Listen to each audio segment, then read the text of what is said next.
నమస్కారం, human rights news కి స్వాగతం. హెడ్లైన్ చూద్దాం. జనజాతర సభలో ఆకట్టుకున్న రాహుల్ రేవంత్ ప్రసంగాలు.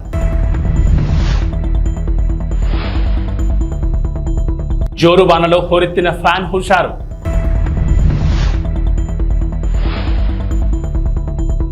వైఎస్ఆర్సీపీ ఎమ్మెల్యే అభ్యర్థి కంబం విజయరాజు ఎన్నికల ప్రచారం. మహానేత స్వర్గీయ ఇందిరాగాంధీ ప్రాతినిధ్యం వహించిన మెదక్ పార్లమెంట్ నియోజకవర్గం నుంచి పోటీ చేస్తున్న నేల మధుముదిరాజ్ కు కాంగ్రెస్ అధినేత రాహుల్ మద్దతు పలికారు. ఈ సందర్భంగా రాహుల్ గాంధీ మాట్లాడుతూ బీజేపీ రాజ్యాంగాన్ని మార్చి సామాన్య హక్కులను హరించేందుకు చూస్తోందని ఆరోపించారు. బీజేపీ మళ్లీ గెలిస్తే పేదలకు బీసీ, ఎస్సీ, ఎస్టీ, అనగాండ వర్గాల కింద రిజర్వేషన్లు రద్దు చేస్తుందని పేర్కొన్నారు. ముఖ్యమంత్రి రేవంత్ రెడ్డి మాట్లాడుతూ కాంగ్రెస్ పార్టీకి ప్రజల్లో వస్తున్న ఆదరణ చూసి ఓర్వలేక బీజేపీ, బీఆర్ఎస్ పార్టీలు కుట్రలు చేస్తున్నాయని ఆరోపించారు. ఈ కార్యక్రమంలో దామోదర్ రాజనరసింహ, జగ్గారెడ్డి, కొండా సురేఖ, సర్పంచులు, ఎంపీటీసీలు, మండల కాంగ్రెస్ అధ్యక్షులు పాల్గొన్నారు.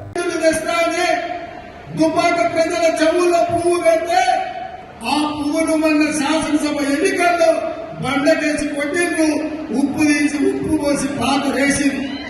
ఇక ఉండగానే బీఆర్ఎస్ నాయకుడు బీఆర్ఎస్ నుంచి నిలబడ్డాడు ఎవరో కాదు, మన మల్లన్న సాగర్ లో, మన రంగనాయక సాగర్ లో, మన కొండ పోచమ్మలో వేలాది ఎకరాల భూములను, వేలాది మంది రైతులను ముంచి వాళ్ళ సొంత భూములు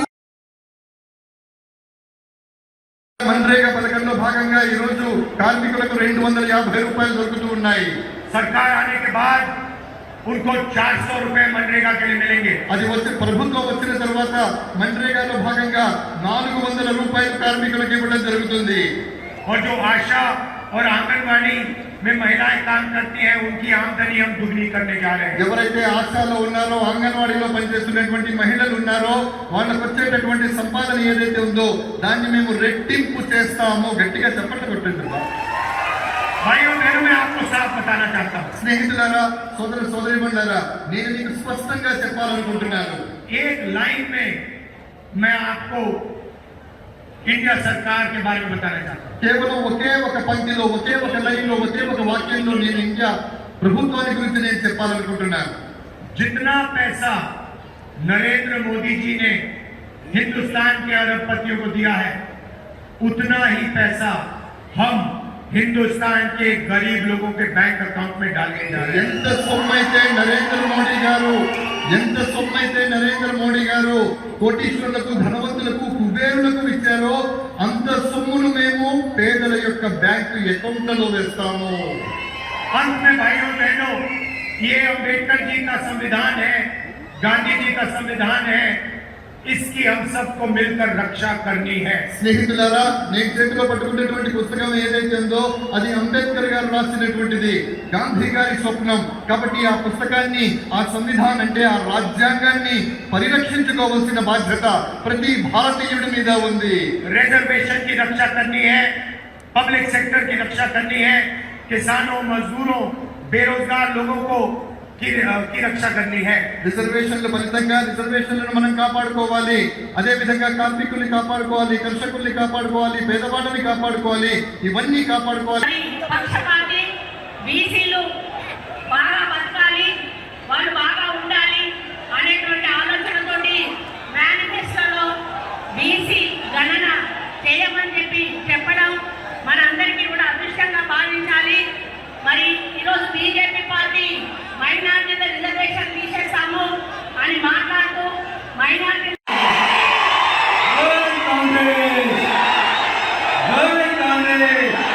సోనియా గాంధీ గారి నాయకత్వం, రాహుల్ గాంధీ గారి నాయకత్వం, మన రేవంత్ అన్న నాయకత్వం. చాలా సంతోషం అన్న. ఈరోజు ఈ జనజాతర కార్యక్రమానికి ముఖ్య అతిథిగా వచ్చిన మన ప్రియతమ నాయకులు తుమ్మలపాలెంలో మత్స్యకారుల అభివృద్ధి కృషి చేస్తానని సర్నాల తిరుపతిరావు అన్నారు. ఈ సందర్భంగా మాట్లాడుతూ విజయవాడ ఎంపీగా కేసీఆర్ నానిని, ఎమ్మెల్యేగా తనను అఖండ మెజార్టీతో గెలిపించాలని కోరారు. తుమ్మలపాలెంలో 20 కుటుంబాల మత్స్యకారులు వైఎస్ఆర్సీపీ పార్టీలోకి పార్టీ కండువా కప్పి సాదరంగా ఆహ్వానించారు.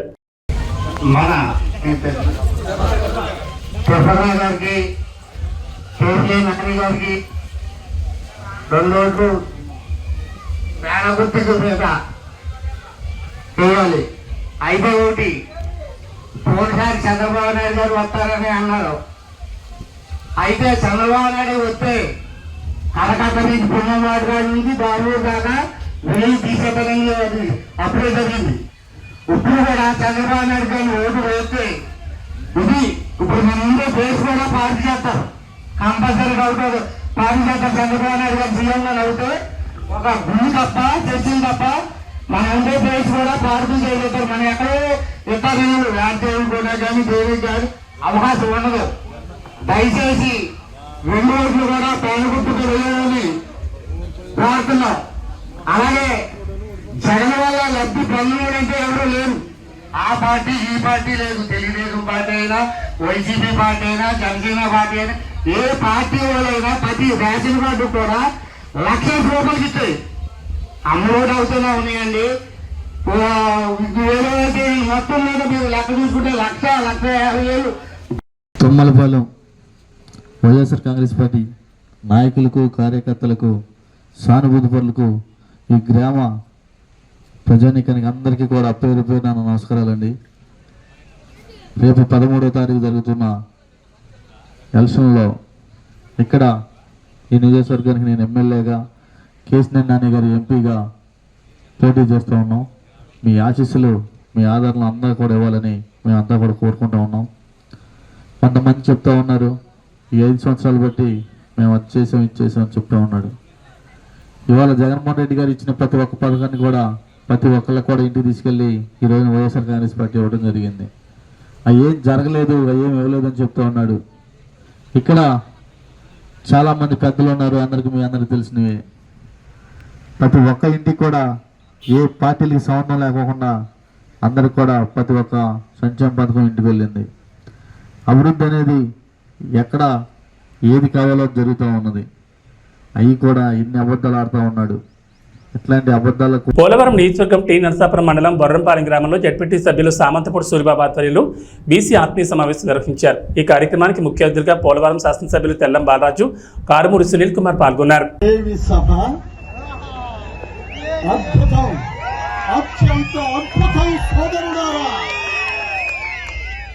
బీసీలు అంటే బడుగు బలహీన వర్గాలు కాదు, బలమైన వర్గం మంది. ఎస్సీలు, ఎస్టీలు, బీసీలు, మైనారిటీలు కలిసికట్టుగా ఉంటే రాజ్యాధికారం మనదే. సోదరుడారా, 1947 ఆగస్టు 15వ తారీఖున మన భారతదేశానికి స్వాతంత్ర్యం వస్తే ఆనాటి నుండి ఈనాటి వరకు ఎంతో మంది ముఖ్యమంత్రులను చూశాము. కానీ జగన్మోహన్ రెడ్డి గారు లాంటి ముఖ్యమంత్రి ఎన్నడైనా ఎప్పుడైనా చూడగలిగామా? సోదరులారా, ఆడపడుచులారా, అన్నదమ్ములారా, కార్మిక కర్షక సోదరులారా, కష్టజీవులారా, మనకు నేను చాలా బీసీలలో అగ్రగణ్యుడు, గౌడవ వాసి ఉన్నాడు ఇక్కడ సోదరుడు అశోక్ గౌడ్ గారిని నేను చాలా బలవంతం చేశా. తమ్ముడు, నీవు మళ్ళీ వైఎస్ఆర్సీపీలోకి రావాలి అని.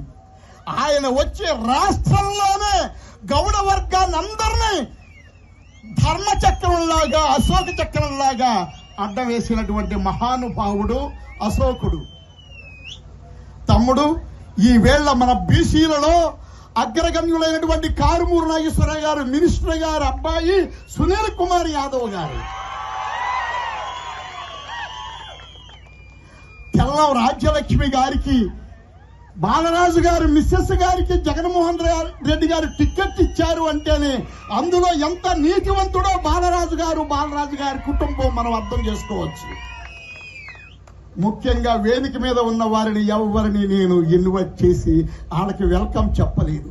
వేదికను అలంకరించిన మహానుభావులారా, ఎంతో ఉత్తములారా, మీరందరూ కూడా చెప్పింది చెప్పకుండా చెప్పగలిగినటువంటి మహామేధావులు మీరందరూ కూడా స్టేజీని అలంకరించిన మీకందరికి కూడా మరొక్కసారి జగన్మోహన్ రెడ్డి గారి తరపున, సూరిబాబు గారి తరపున, మా అశోక్ గౌడ్ గారి తరపున మీకు మనవి చేస్తున్నాను. ప్రకాశం జిల్లా పెద్దదోర్నాలపట్నంలోని లహరి ఫంక్షన్ హాల్లో ఎర్రగొండపాలెం నియోజకవర్గ జనసేన కార్యకర్తల ఆత్మీయ సమావేశంలో నియోజకవర్గ టీడీపీ కూటమి ఎమ్మెల్యే అభ్యర్థి గూడూరు ఎరిక్షన్ బాబు పాల్గొన్నారు. ఈ సందర్భంగా మాట్లాడుతూ నియోజకవర్గంలో టీడీపీ కూటమి గెలిపే లక్ష్యంగా ప్రతి ఒక్క జన సైనికుడు పనిచేయాలని పిలుపునిచ్చారు. టీడీపీ, జనసేన, బీజేపీ నాయకులు కార్యకర్తలతో కలిసిమెలిసి పనిచేసి తెలుగుదేశం పార్టీ విజయాన్ని కృషి చేయాలని తెలిపారు. ఎర్రగొండపాలెం నియోజకవర్గంలో ఉన్న టీడీపీ, జనసేన, బీజేపీ కార్యకర్తలందరూ ఒక కుటుంబంలా ముందుకెళ్తామని తెలిపారు. ఈ అవసరం ఉన్న ఎరిక్షన్ బాబు అనే వ్యక్తి అందరికీ ముందుంటారని తెలిపారు. ఈ కార్యక్రమంలో ఎర్రగొండపాలెం నియోజకవర్గ టీడీపీ, జనసేన, బీజేపీ నాయకులు కార్యకర్తలు పాల్గొన్నారు. జనసేన నాయకులకు కార్యకర్తలకి నాకు ఇక్కడ తెలుగుదేశం జనసేన 2 వేలు కాదు, ఈ నియోజకవర్గం వేరు కాదు, ఇద్దరు ఒకటే. నాకు ఇద్దరు కష్టపడతా ఉన్నారు. వారికి కూడా అవకాశాలు కల్పించాల్సిన అవసరం భవిష్యత్తులో ఎంతైనా ఉంది. మా బాధ్యత. ఎందుకంటే వాళ్ళు కూడా 10 సంవత్సరాల నుంచి పార్టీ పెట్టి పవన్ కళ్యాణ్ గారు కార్యకర్తల కష్టం మీద పార్టీ నడుపుకొని ముందుకెళ్ళాడు.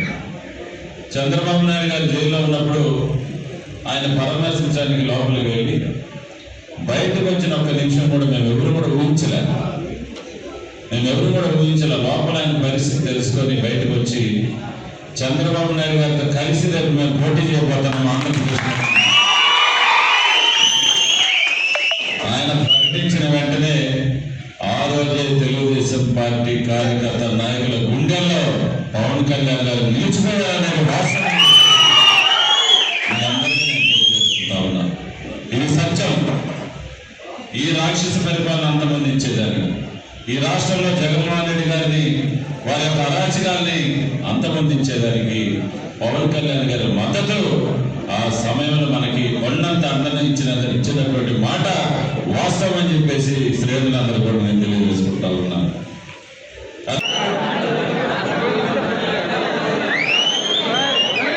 ఎన్టీఆర్ జిల్లా జగ్గేపేటలోని ప్రజల జీవితాల్లో వెలుగులు నింపడమే లక్ష్యంగా తెలుగుదేశం, జనసేన, బీజేపీ ప్రజాకూటమి అద్భుతమైన మేనిఫెస్టోను రూపొందించిందని బంగమిటి రాధాకృష్ణ అన్నారు.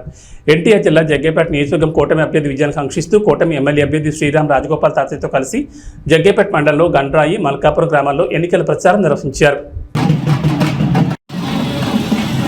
3 రోజులు మనం అంతా క్యాంపెయిన్ చేయడానికి ఉంది. ఎక్కువసేపు మాట్లాడకుండా దయచేసి మిమ్మల్ని అందరూ ఒకటే ఆలోచించమని చెప్పి కోరుతా ఉన్నాం. ఈ ల్యాండ్ టైటిలింగ్ యాక్ట్ అని చెప్పని కొత్తగా జగన్ రెడ్డి గారు తీసుకొస్తా ఉన్నారు. మీ అందరికీ ఏదో ఒక స్థలము లేదంటే పొలం ఏదో ఒకటి మీ పేరు మీద ఉంటుంది కదా, అది మీ హక్కే కదా, అది మీరు కష్టపడి సంపాదించుకుందే కదా. కొత్తగా ఆయన మీకు హక్కు మీ స్థలం మీద మీకు హక్కు కల్పించడానికి ఆయన చట్టం తీసుకొచ్చి కాగితాలు ఆయన దగ్గర పెట్టుకుంటాడని చెప్పంట. అలాంటి వాళ్ళు నమ్మచ్చా లేదని చెప్పని కూడా అందరూ ఒకసారి ఆలోచించమని చెప్పని కోరుతా ఉన్నాం. అది సంక్షేమం పేరని చెప్పని మొత్తం అందరి దగ్గర దోచేసి ఇవాళ ఎన్నికల వేళల్లో ప్రతి అభ్యర్థికి, అధికార పార్టీ అభ్యర్థికి మీకు 5,000 రూపాయలు ఓటుకి ఇవ్వమని చెప్పని పంపించారు. 5,000 రూపాయలు ఓటు తీసుకోండి, తప్పకుండా ఓటు మాత్రం మన తాతయ్య గారికి ఇవ్వమని చెప్పని కోరుతా ఉన్నాం మిమ్మల్ని అందరినీ. మన ప్రభుత్వం ఉన్నప్పుడు 500-600 రూపాయలు ఉంటే ఈరోజు 1000 రూపాయలు దాటిపోయి గ్యాస్ సిలిండర్. దాని దృష్టిలో ఉంచుకున్న నాయకుడు దీపం పథకం ద్వారా ప్రతి ఇంటికి కూడా సంవత్సరం 3 గ్యాస్ సిలిండర్ కూడా అందజేయడం జరుగుతుంది. అదేవిధంగా ఆర్టీసీ బస్ ఛార్జీలు ఈ ప్రభుత్వం వచ్చిన తర్వాత 5-6 సార్లు బస్ ఛార్జీలు పెరిగినాయి. దాని దృష్టిలో ఉంచుకుని మన నాయకుడు మహిళల కోసం ఆర్టీసీ బస్సులో ఉచిత ప్రయాణం కూడా కల్పించబోతున్నారని చెప్పి కూడా తెలియజేస్తా ఉన్నాం. ప్రత్యేకంగా యువత కోసం లోకేష్ బాబు పాదయాత్ర చేస్తూ ఉంటే చాలామంది యువత వాళ్ళకి సమస్యలు చెప్పారు. చదువుకున్న ఉద్యోగాలు లేవు. మన ప్రభుత్వం వచ్చిన తర్వాత యువతకు ఉద్యోగం కల్పించడం, ప్రభుత్వ ఉద్యోగాలు ఒకవైపు, పరిశ్రమ స్థాపించి ప్రైవేట్ ఉద్యోగాలు, అదేవిధంగా ఐటీ సంస్థలు ఏర్పాటు చేసి ఐటీ జాబ్ కూడా 20 లక్షల మంది ఉద్యోగాలు కల్పిస్తారు. ఎవరికైతే ఉద్యోగం లేదో అటువంటి వాళ్ళకి నిరుద్యోగ భృతి కింద ప్రతి నెల 3,000 రూపాయలు కూడా అందజేయడం జరుగుతుంది. ఇవన్నీ దృష్టిలో ఉంచుకోండి. ఎవరికైతే పేదవాళ్ళకి సొంత ఇల్లు లేదో ఇంటి స్థలం 3 సెంట్లు స్థలం ఇచ్చి పక్కా గృహం కూడా ఏర్పాటు చేస్తారు. అదేవిధంగా ఇంటింటికి కూడా కుళాయి పప్పు కూడా ఏర్పాటు చేస్తామని చెప్పి కూడా మనం మేనిఫెస్టోలో చేసాం. మరి బీసీ ఎస్సీలకు ఈరోజు ఎస్సీలకు 50 సంవత్సరాలకే పెన్షన్ ఇస్తా ఉన్నాం. ఎస్సీలతో పాటు బీసీలకు కూడా రాబోయే రోజుల్లో మన ప్రభుత్వం వచ్చిన తర్వాత 50 సంవత్సరాలకే వృద్ధాప్య పెన్షన్ కూడా ఇవ్వడం జరుగుతుంది. ఏదైనా సరే బీసీలు కావచ్చు, ఎస్సీలు కావచ్చు, రైతాంగం కావచ్చు, యువతకి, మహిళలకు అందరూ మేలు జరగాలంటే తెలుగుదేశం పార్టీ అధికారం వస్తేనే సాధ్యపడుతుంది. ప్రత్యేక పొదుపు సంఘ మహిళల కోసం మన ప్రభుత్వం వచ్చిన తర్వాత 10 లక్షల వరకు కూడా వడ్డీ కట్టగల ఈ రోజు ప్రభుత్వం 3 లక్షలు మాత్రమే వడ్డీ. తాడేపల్లిగూడెంలో దేవాదాయ ధర్మాదాయ శాఖ మంత్రి కొట్టు సత్యనారాయణను ప్రభుత్వ కార్యాలయం నుంచి ఉద్యోగులు బయటకు పొమ్మన్నారు. తాడేపల్లిగూడెంలో పోస్టల్ బ్యాలెట్ ఓట్లు వేస్తున్న ఉద్యోగులను బెదిరించిన మంత్రి కొట్టు సత్యనారాయణపై ఉద్యోగులు తిరగబడ్డారు. మీరు బెదిరిస్తే బెదిరిపోయే రోజులు పోయాయి, భయపడిపోయేవాడు ఎవరూ లేరని అన్నారు. మీ కాలం చెల్లిందంటూ మంత్రిపై ఉద్యోగులు తిరగబడడంతో పోలీసుల సాయంతో జారుకున్న పరిస్థితి నెలకొంది.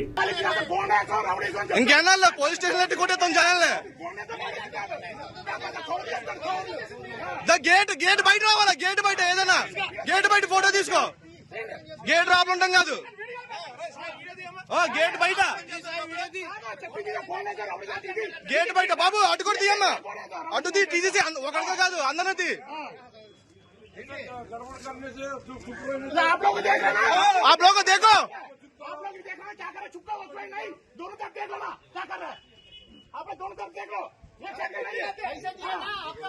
पैसा दिए ना क्या पे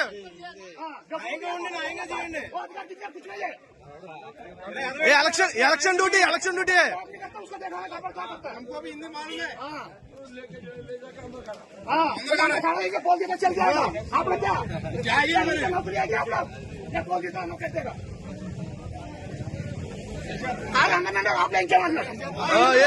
అయిపోయింది, రోజులు అయిపోయినాయి, బెదిరించి భయపడే రోజులు అయిపోయినాయి అందరి దగ్గర.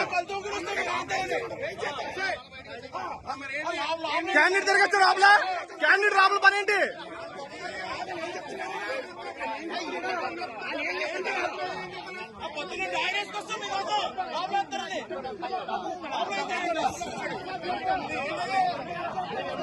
అంటే క్యాండిడేట్ రాబుల పని ఏంటి?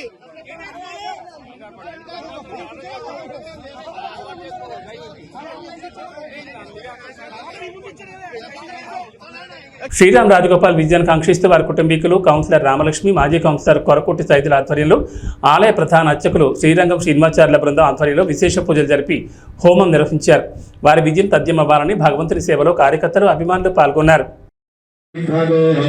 శ్రీరంగస్య ఉత్తరదిక్ప్రదేశగంగా కావేర్యోర్మధ్యదేశే శోభనస్థలే సమస్తదేవత భగవద్భాగవత ఆచార్య సన్నిధౌ అస్మిన్ వర్తమాన వ్యవహారికర్ణాయ నమః కల్పనేత్రాయ నమః సుముఖాయ ప్రవిష్టితాయ నమః మధ్యమేఘలాయాం చండాయ నమః ప్రచండాయ నమః భద్రాయ నమః సుభద్రాయ నమః విజయాయ నమః విజయాయ నమః ధాత్రే నమః విధాత్రే నమః వృద్ధమేఘలాయాం రవీంద్రాయ నమః రమత్తయే నమః ఓం హం యమాయ నమః వరుణాయ నమః వరుణాయ నమః వాయువే నమః సంకుబేరాయ నమః ఓం ఈశానాయ నమః ఏతేంద్రాదయః దివ్యాభరణవస్త్రసంయుక్తాః అగ్నిముఖాదవ్యాతవ్యాః ఓం విద్జ్వాలయామి ఓం ఇతి శోభముద్రయా అమర్దీకరోమి ఓం రమద్వయే నమః అగ్నిం దూతం వృణీమహే హోతారం విశ్వవేదసం అస్య యజ్ఞస్య సుకృతం ఓం రమద్వయే నమః. ఎన్టీఆర్ జిల్లా తిరువూరు గంపలగూడెంలో వైసీపీ ఎంపీ, ఎమ్మెల్యే అభ్యర్థులు ఎన్నికల ప్రచారం నిర్వహించారు. ఈ సందర్భంగా జగన్ను గెలిపి మాజెండా అని ప్రజలు నినాదాలు చేస్తున్నారు. ఎంపీ కేశినేని నాని, ఎమ్మెల్యే అభ్యర్థులు నల్లగట్ల స్వామిదాసులకు అపూర్వ స్వాగతం పలికారు. ప్రచారంలో మహిళలు, కార్యకర్తలు వేలాదిగా కథం తొక్కారు.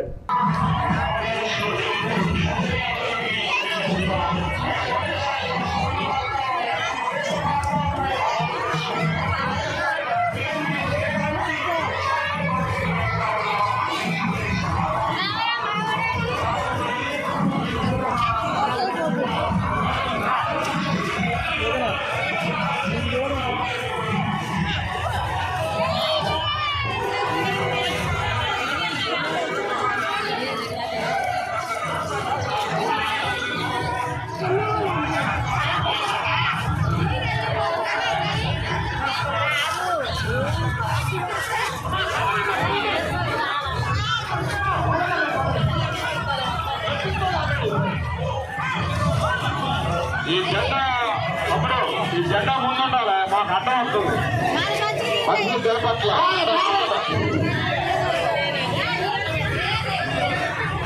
నాయకులందరూ కూడా మహిళా తల్లులందరినీ కూడా ముందు నడిపించాలి. ఎక్కడో అక్కడ పక్కన వెళ్ళిపోతున్నారు, వాళ్ళ దానికి కూడా చూడండి.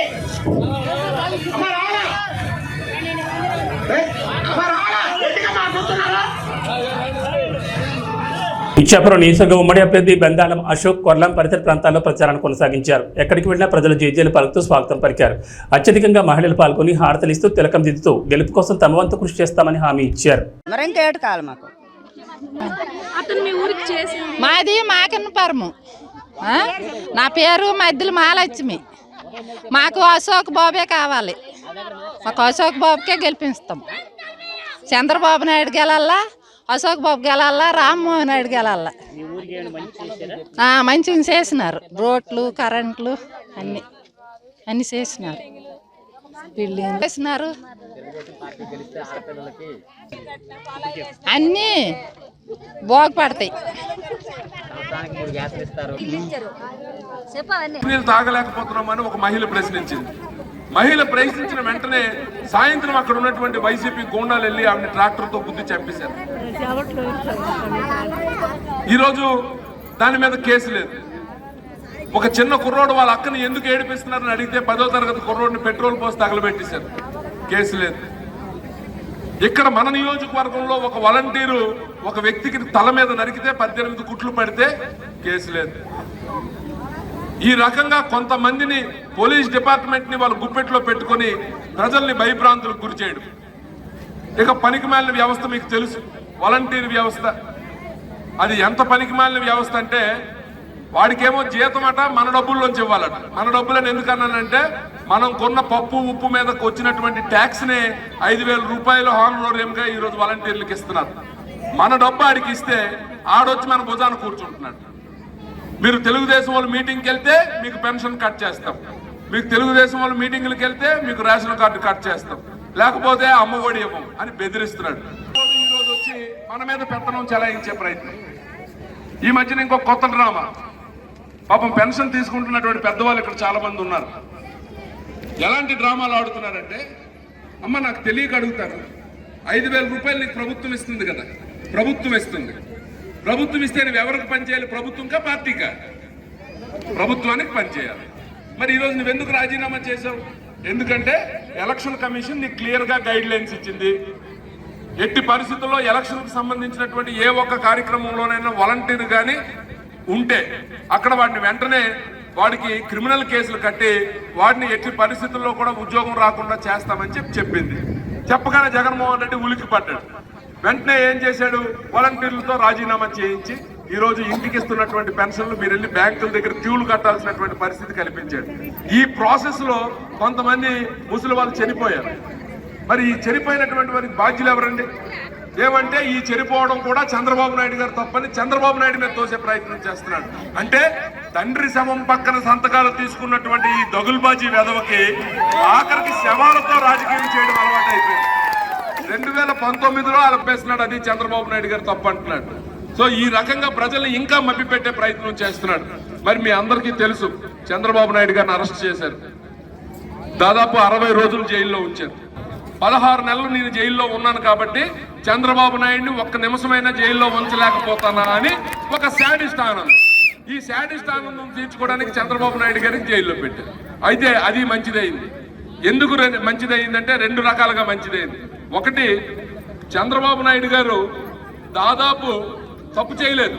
చంద్రబాబు నాయుడు గారు నాకు తెలిసి రోజుకు 3-4 గంటలు పడుకుంటానేమో, 24 గంటలు పనే చేస్తుంటాడు. ఆ 60 రోజులు జైల్లో ఉండడం వల్ల పెద్ద ఆయన కొంచెం విశ్రాంతి దొరికింది. మొదటి మంచిది. రెండో మంచితనం ఏంటంటే, సహజంగా ఎవడైనా అరెస్ట్ అయితే, ఇప్పుడు మన ఊర్లోనే ఎవడైనా అరెస్ట్ అయ్యాడు అనుకోండి, మనం ఆయన ఒక దొంగలాగా చూస్తాం, మాట్లాడడానికి ఇష్టపడం. మాట్లాడితే నా పక్కనోడు ఎవడైనా నా గురించి తప్పుగా అనుకుంటాడేమో అని దూరంగా ఉంచుతాం. అలాగే జగన్మోహన్ రెడ్డిని జైల్లో పెడితే అటువంటి దొంగలే వెళ్ళి జైల్లో కలిశారు తప్ప వేరే వ్యక్తి ఎవ్వడు కూడా ఆయన పట్టించుకోలేదు. సమయం ఇది. ఎందుకంటే ఇంకా 3 రోజులు ఉంది. ఈ 3 రోజుల్లో మరి రామరావణ యుద్ధం జరగబోతుంది. మీ అందరికీ తెలుసు. జగన్ ఏబీ బులెటిన్ విశేషాలు. నమస్కారం.